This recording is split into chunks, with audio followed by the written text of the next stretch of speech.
Cinema ప్రారంభ సన్నివేశంలో software ఉద్యోగిని రమ్య తన ప్రియుడు కార్తీక్ని దింపి వెళ్తుంది. నిజానికి ఆ రోజు రమ్య పుట్టినరోజు. తను రాత్రి పార్టీ చేసుకుని ఇంటికి వెళ్తుంది. అయితే దారిలో ఒకచోట ఒక హంతకుడు వచ్చి రమ్యపై ఇంజెక్షన్తో దాడి చేసి చంపేస్తాడు. ఆ తర్వాత ఆమె శరీరాన్ని వేరే ప్రాంతానికి తీసుకెళ్లి చెత్తబుట్టలో పడేస్తాడు. శరీరాన్ని పడేసిన తరువాత అతను రమ్య సోషల్ మీడియా అకౌంట్ ఒక పోస్ట్ చేసి ఫోన్ను దూరంగా విసిరి పారిపోతాడు. పారిశుద్ధ్య కార్మికుల ద్వారా సమాచారం అందుకున్న పోలీసులు రమ్య మృతదేహాన్ని స్వాధీనం చేసుకుని పోస్టుమార్టంకు పంపుతారు. మృతదేహాన్ని పరిశీలించిన పోలీసులు రమ్య శరీరంలో గుర్తు తెలియని కెమికల్ ఉందని, ఆమె శరీరం నల్లగా మారి చనిపోయిందని తెలుసుకుంటారు. ఆ కెమికల్ సీరియల్ కిల్లర్ పని అని పోలీసులు గ్రహిస్తారు. వెంటనే పోలీసులు ముంబైలో ఇలాంటి కేసులను ఎదుర్కొంటున్న మురుగన్ను సంప్రదిస్తారు. అయితే ఇలాంటి హత్యలు చెన్నైలో కూడా జరుగుతున్నాయని తెలుసుకున్న పోలీసులు షాకయ్యి ముంబై నుంచి చెన్నైకి వెళ్తారు. మురుగన్ తన బృందాన్ని ధ్రువకు పరిచయం చేసి కేసు ఫైల్ను పంపుతాడు. పోలీసులు సీసీటీవీ ఫుటేజీని తనిఖీ చేయగా ధ్రువకు అది వింతగా అనిపిస్తుంది. హత్య జరిగిన ప్రాంతంలో నల్లటి సూట్లోని ఒక వ్యక్తి ఆ సమయంలో జాగింగ్ చేస్తున్నాడు. అయితే జాగింగ్ చేస్తున్న వ్యక్తిపై ధ్రువకు అనుమానం వచ్చి ఆ ప్రాంతంలో ఇంకేమైనా సీసీటీవీ కెమెరాలు ఉన్నాయోమో తెలుసుకోవడానికి వెళ్తాడు. ఎందుకంటే ఆ వ్యక్తి ముఖాన్ని వేరే కోణం నుంచి చూడవచ్చు. ఫుటేజీని పరిశీలించగా నల్లటి సూట్లో ఉన్న ఒక వ్యక్తి కనిపిస్తాడు. ఫుటేజీని చూసిన ధ్రువకు అనుమానం వచ్చి ఆ షాపుకు వెళ్లి ఫుటేజీని అడుగుతాడు. ఫుటేజీ కావాలంటే ఓనర్ని కలవాలని చెప్తాడు. ఫుటేజీ పొందడానికి కొన్ని రోజులు పడుతుంది. ఈ విషయం ధ్రువకు తెలియగానే అతను ఫుటేజీని వదిలి రమ్యప్రియుడు కార్తీక్ను విచారించడానికి వెళ్తాడు. ఆ రోజు రమ్యకు ఒక గొలుసు బహుమతిగా ఇచ్చానని కార్తీక్ చెప్తాడు. ధ్రువ ఇది వినగానే తన బృందానికి ఫోన్ చేసి కార్తీక్ శరీరంలో ఆ గొలుసు కోసం వెతకమని అడుగుతాడు. రమ్య మరియు కార్తీక్ ఫోటోలను పరిశీలించగా రమ్య మెడలో ఒక గొలుసు కనిపిస్తుంది. ధ్రువకు అనుమానం వచ్చి గొలుసు గురించి విచారించడం మొదలుపెడతాడు. కొంత సమయం తరువాత ధ్రువ బృందం దాడి జరిగిన ప్రాంతానికి వెళుతుంది. ఆ ప్రాంతంలో ఒక నల్ల కారులో ఉన్న వ్యక్తి దుమ్ముపై కనిపించాడు. ధ్రువకు అనుమానం వచ్చి కారులో ఉన్న వేలిముద్రలను తనిఖీ చేయమని పోలీసులను అడుగుతాడు. కారులో ఉన్న వేలిముద్రలు అరవింద్ అనే అనుమానితుడివి అని తెలుసుకుంటారు. ధ్రువ అరవింద్ మరియు అతని బృందాన్ని కలుస్తాడు. అరవింద్ ఒక ప్రొఫెషనల్ స్విమ్మర్. అరవింద్ చిన్నతనంలోనే అతని తల్లిదండ్రులు చనిపోయారు. అతని సోదరి అఖిలాని అతనిని చూసుకుంది.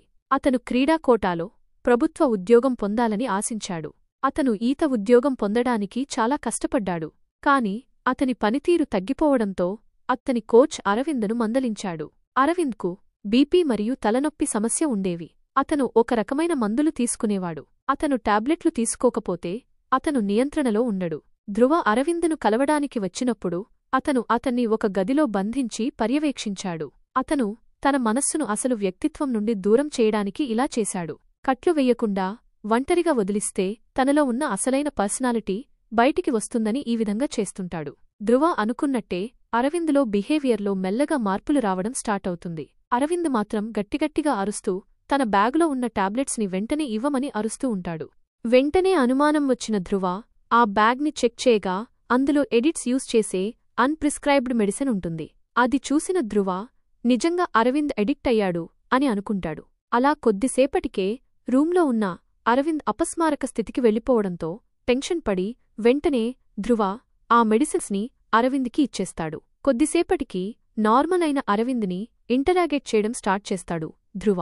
అయితే అరవింద్ని రమ్య గురించి అడుగుతాడు. ఆ పేరు విన్న తరువాత అరవింద్ అన్కంఫర్టబుల్గా ఫీల్ అవ్వడం చూసిన ధ్రువ అయితే నువ్వే రమ్యని చంపావా అని అడుగుతాడు. అరవింద్ ఎందుకు ఆ పేరును విని ఆ విధంగా రియాక్ట్ అవుతున్నాడో చెప్పడం స్టార్ట్ చేస్తాడు. నిజానికి అరవింద్ని రమ్య అనే అమ్మాయి ప్రేమిస్తున్నాను అని వెంటపడటంతో స్టార్టింగ్లో ఇష్టం లేకపోయినా రమ్య తన మీద చూపిస్తున్న కేర్కి అట్రాక్ట్ అయిన అరవింద్ కూడా ఆమెను ఇష్టపడటం స్టార్ట్ చేస్తాడు. అయితే అరవింద్ గవర్నమెంట్ జాబ్ కోసం ట్రై చేస్తుంటే రమ్య మాత్రం ఒక కార్పొరేట్ కంపెనీలో జాబ్కి జాయిన్ అవుతుంది.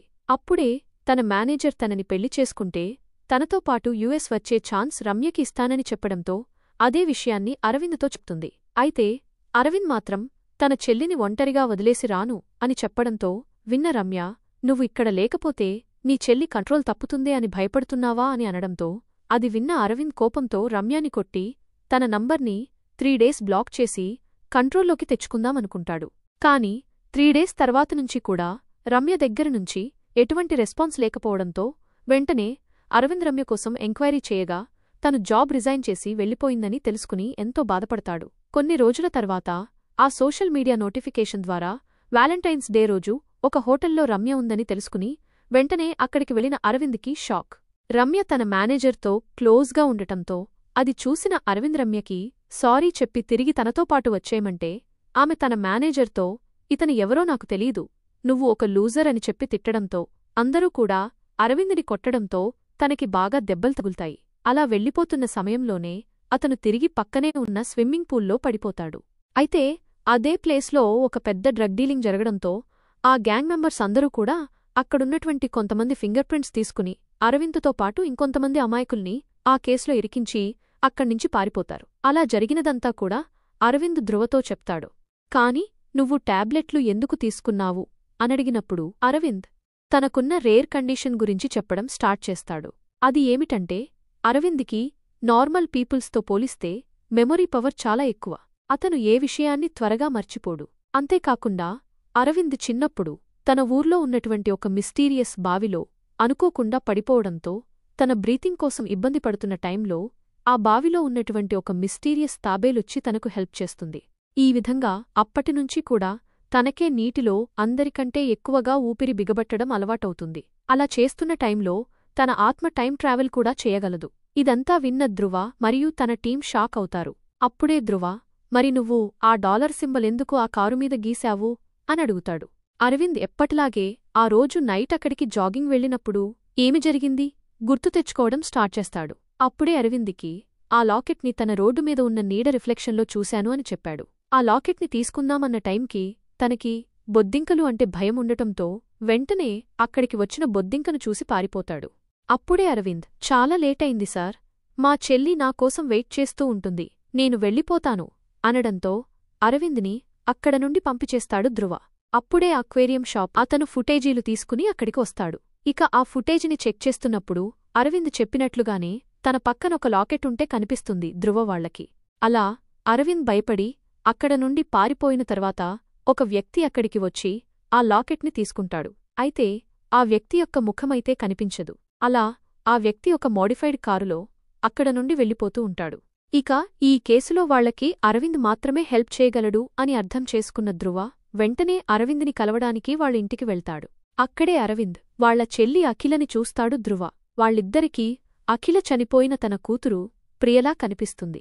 వెంటనే అక్కడికి వచ్చిన అరవింద్తో ధ్రువ, చెప్పినట్లు మాకు సహాయం చేస్తే మీ అమ్మగారు కోరుకున్నట్టే నీకు గవర్నమెంట్ జాబ్ వచ్చేలా చేస్తాను అని ఆఫరిస్తాడు. అది విన్న అరవింద్ కూడా తన చెల్లిని బాగా చూసుకోవచ్చు అని ధ్రువ వాళ్లకి సహాయం చేయడానికి ఒప్పుకుని ధ్రువ వాళ్లతో పాటు ఒక స్విమ్మింగ్ పూల్ దగ్గరికి వెళ్లి నీటిలోపల తన బ్రీత్ని నియంత్రించుకుంటూ ఆ రోజుకి తన ఆత్మతో టైం ట్రావెల్ చేస్తాడు.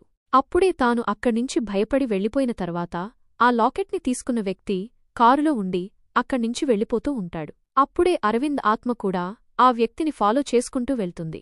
అక్కడ్నించి చాలా దూరంలో ఉన్న ఒక ఇంటి దగ్గరికి వెళ్తాడు ఆ వ్యక్తి. అప్పుడే ఆ వ్యక్తితో పాటు ఇంట్లోకి వెళ్దామనుకున్న అరవింద్కి అక్కడున్న బొద్దింకను చూసి భయం వేసి వెంటనే ప్రెజెంట్కి వచ్చేస్తాడు. అప్పుడైనదంతా కూడా అరవింద్ ధ్రువతో చెప్తాడు. కాని ధ్రువ మాత్రం ఆ మాటలేమీ నమ్మడు. అయితే అరవింద్ లేచేసరికి మార్నింగ్ డాన్స్ ప్రాక్టీస్ చేస్తున్న తన చెల్లి అక్కడ కనిపించదు. పక్కవాళ్లనడిగితే అరవింద్ వాళ్ల నైబర్స్ కూడా తన చెల్లి మార్నింగ్ ఒక బ్లాక్ కార్లో ఎక్కడికో వెళ్ళిందని చెప్తారు. ఇక బ్లాక్ కారు అని చెప్పడంతో అది విని భయపడిన అరవింద్ వెంటనే ఇదే విషయాన్ని శృతికి ఫోన్ చేసి చెప్తాడు. తనకి అరవింద్ మొబైల్ పనిచేయకపోవడంతో నైబర్స్ ఫోన్ తీసుకుని శృతికి ఫోన్ చేసి ఉంటాడు అరవింద్. అరవింద్ చెప్పినది విన్న శృతి కూడా అరవింద్ని టెన్షన్ అవ్వొద్దు అని చెప్పి టాబ్లెట్స్ వేసుకోమంటుంది. అయితే టాబ్లెట్స్ వేసుకున్న తర్వాత అరవింద్కి మత్తుగా అనిపించడంతో నిద్రలోకి వెళ్ళిపోతాడు. మరోవైపు కిల్లర్ ఇంకో అమ్మాయిని ఇంజెక్షన్ చేసి చంపేస్తాడు. ఇంకా సమాచారం తెలుసుకున్న పోలీసులు అక్కడికి వచ్చి చూడగా చంపబడిన అమ్మాయి వేసుకున్న డ్రెస్ అరవింద్ తన చెల్లికోసం చెప్పినటువంటి పోలికలు మ్యాచ్ అవ్వడంతో నిద్రనుంచి మేల్కొన్న అరవింద్కి జరిగిన విషయాన్ని ఫోన్ చేసి చెప్పడంతో అక్కడికి వచ్చి చూస్తే అరవింద్కి చనిపోయిన అమ్మాయి తన చెల్లిలాగే కనిపించడంతో ఎంతో బాధపడుతూ ఉంటాడు. శవంకు ఉన్న షూస్ను చూసి తన చెల్లి అలాంటి షూస్ వేసుకోదని, చనిపోయినది తన చెల్లి కాదని చెప్తాడు. అప్పుడే ఇంటికి వచ్చిన తన చెల్లి అరవింద్ బయటికి వెళ్లాడని నైబర్స్ ద్వారా తెలుసుకుని అరవింద్కి ఫోన్ చేసి తాను వచ్చేసిన విషయాన్ని చెప్తుంది.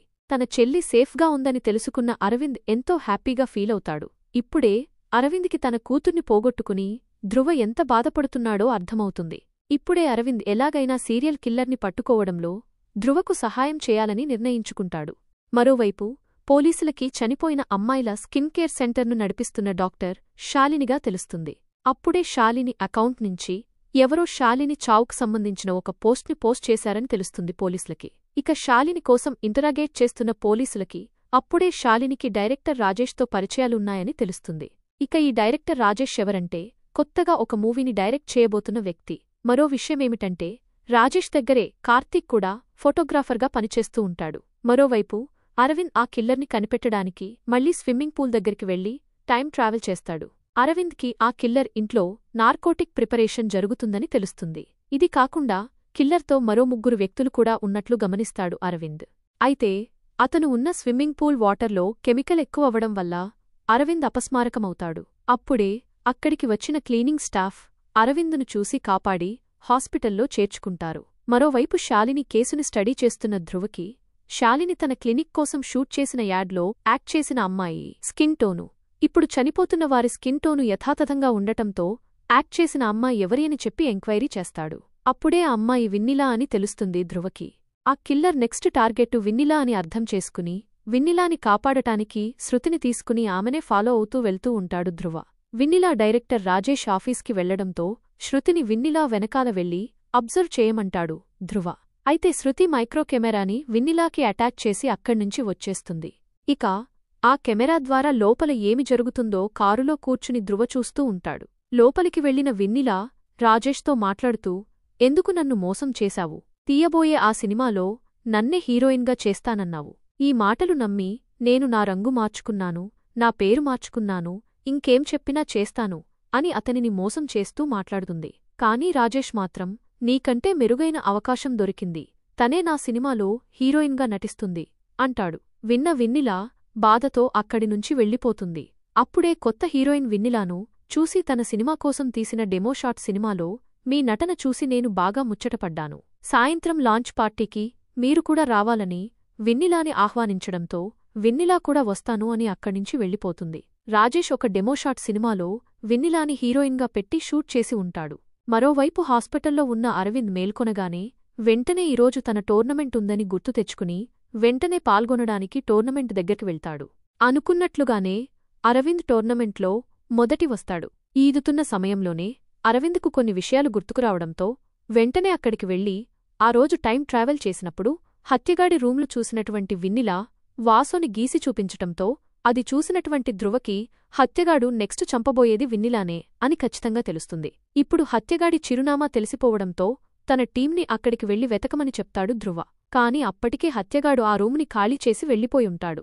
మరోవైపు విన్నిలానే అనుసరిస్తున్న శృతి విన్నిలా మిస్సయిందని చెప్తుంది. అది విన్న ధ్రువ వెంటనే అరవింద్కి ఫోన్ చేసి విన్నిలా చిరునామా ఇచ్చి అక్కడికి వెళ్లి ఒకసారి చెక్ చేయమంటాడు. ధ్రువ చెప్పినట్లుగానే విన్నిలా ఫ్లాట్కి వెళ్లి చెక్ చేస్తున్న అరవింద్ పైన ఎవరో గుర్తుతెలియని వ్యక్తులు దాడి చేసి అతనిని ఒక నీటి డ్రమ్లో బంధిస్తారు. మరోవైపు విన్నిలా ఫోన్ని ట్రాక్ చేసినటువంటి ధ్రువ వాళ్లకి విన్నిలా పార్టీలో ఉందని తెలుసుకుని వెంటనే శృతి మరియు ధ్రువ వెంటనే ఆ పార్టీకి వెళ్తారు. అక్కడే ధ్రువకి కార్తీక్ కనిపించడంతో శృతికి విన్నిలాని అనుసరించమని చెప్పి తానైతే కార్తీక్తో మాట్లాడటానికి అక్కడికి వెళ్తాడు.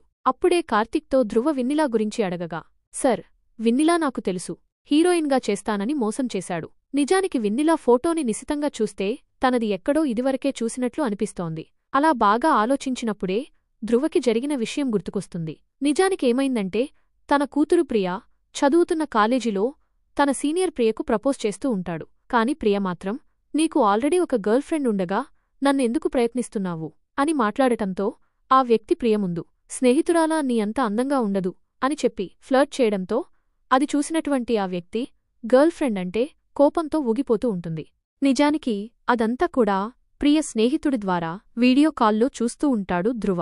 అప్పుడే ఆ వీడియోలో ఉన్న ఆ వ్యక్తి గర్ల్ ఫ్రెండ్ మేఘా దగ్గర అరవింద్ని భయపెట్టినా అదే బొద్దింక ఉండటం గమనిస్తాడు.